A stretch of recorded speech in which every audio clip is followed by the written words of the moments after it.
Hi YouTube, it's Carmen. I'm coming to you 5.5 months post-op gastric bypass with my weigh-in. I am 155 pounds today. Sorry, I have a tag on these because I am excited about them. Anyway, so we were able to buy a new vehicle. We got us a Suburban. So we are now the proud owners of a Suburban, which is exciting. It seats 9 and we have 7 in our family, so we have enough room for a couple of the kids' friends or our family. Okay, the shorts. Okay, there's a little space here. They're not squishy me. But I wanted to show you. I needed a pair of shorts really bad because it's been getting warmer here in Utah. It's been in the 60s and we even had a day in the 70s. So it's shorts weather here in Utah. And I needed a pair of shorts because I didn't have any that fit me. I gave away all my other shorts. Sorry, there was a basket there. Clothes I need to give away. So I went out and bought a new pair of shorts. And I picked up the size I would have normally picked up at this point, which is a 12. And my husband looked at me and he said, no, those are going to be way too big for you. So I picked up a 10 and I picked up an 8. And I was like, which one? And he says, I think the 8 would fit you. But I think that the apron, I think it'd be tight on your apron. Come to find out, he's totally right. The 8s would fit, but they'd be a little tight because of my apron. So I got a size 10. Okay, look, I'll show you. I don't know. Let me pull it off. There we go. Let's see. See that? It's a 10. Yeah, and I paid $13 for them.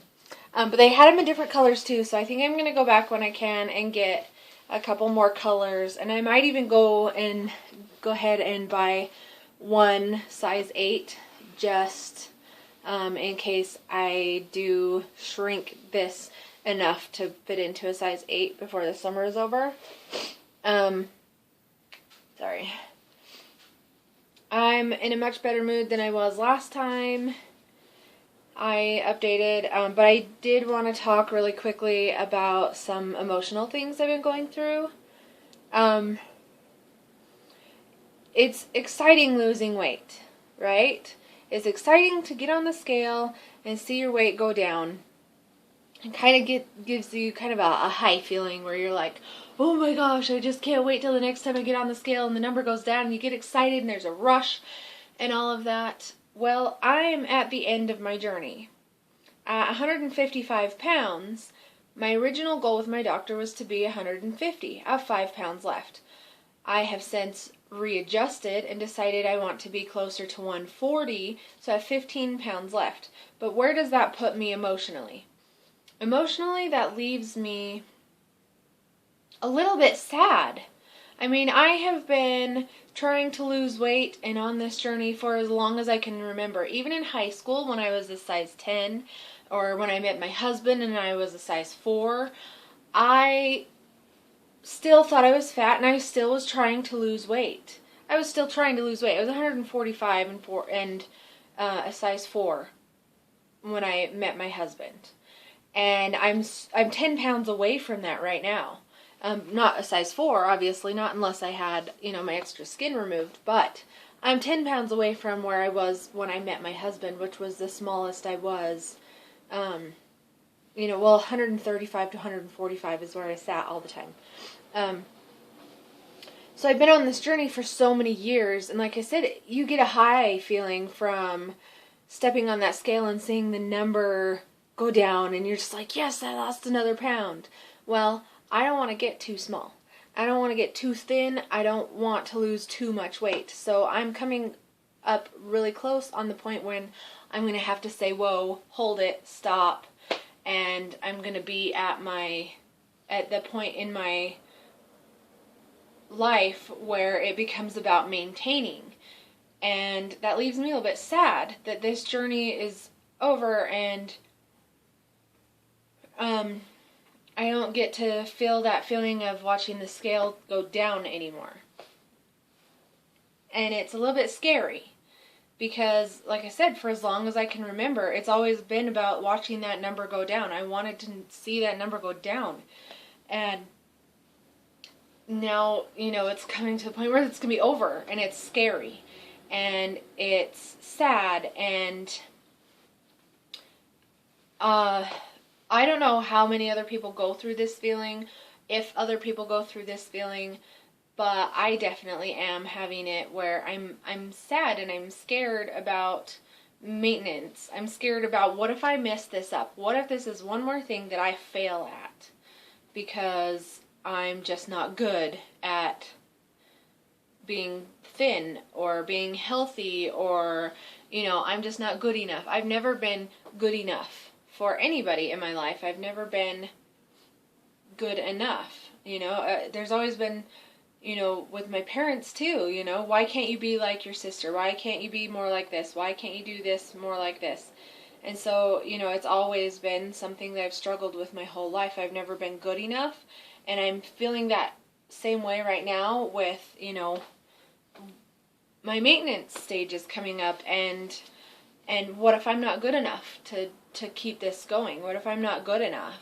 What if I can't maintain? What if I gain weight?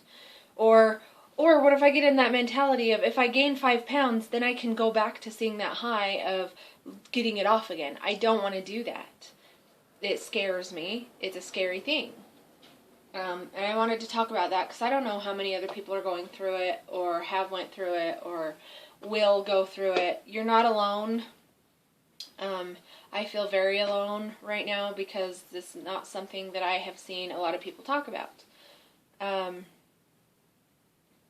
am still very upset about my extra skin issues because, like I said, I'm wearing a size 10 right now that fit comfortably. They're not tight, they're not way too loose, there's enough give in them that I'm comfortable, but I could be in a size 8 or even possibly a size 6 if it wasn't for all of the extra that is hanging off of my body, including here. Look at my legs. They look like, wings, right? I have wings on my legs. But what can I do? My muscle is tone. It's really strong right now. I've been building up a lot. I've been doing a lot of working out and trying to tone up everything I can do. I've been doing yoga to try to work on my strength and my flexibility and my balance. My balance has been really bad. Trying to accommodate the difference in the weight shift of my body. So I'm working on balance and strength, obviously, because especially at the beginning, I've talked about this before, my body ate a lot of its muscle. I lost a lot of my muscle mass from not eating properly, not being able to do as much, and then my flexibility, holy cow, I need to work on flexibility bad, because honestly, if I don't learn to bend, I'm going to break, and I feel close to that point right now. And with my yoga, I tend to do a lot of meditation with it so that I can mentally learn to be flexible, learn to bend and not break at this point where I feel like there's so much that, it still needs to be done, but at the same time, it's going to be a different process after, and I'm going to have to learn a whole new way of dealing with things instead of, losing weight. I'm going to have to learn to maintain it, it is kind of a scary thing for me. But anyways, so 5.5 months post-op, highest weight 283. First day at my doctor's office was 252 at my surgeon and 250 with my other regular doctor. Day of surgery, it was 217, and today, 5.5 months out, I am 155. So I feel pretty good that I've made it, this far, and I'm not upset that my progress has been slow, because slow progress is still progress. And I did recently have a week or two of being between 159 and 160, but I had kind of a really stressful weekend, haven't been feeling very well. I think I'm starting to come down with a cold, and so I've lost a couple pounds. But anyways, that is my update. Like, subscribe. All of my other videos from the beginning are at CASBBFZ if you're interested. And yeah, I'll talk to you guys later. Bye.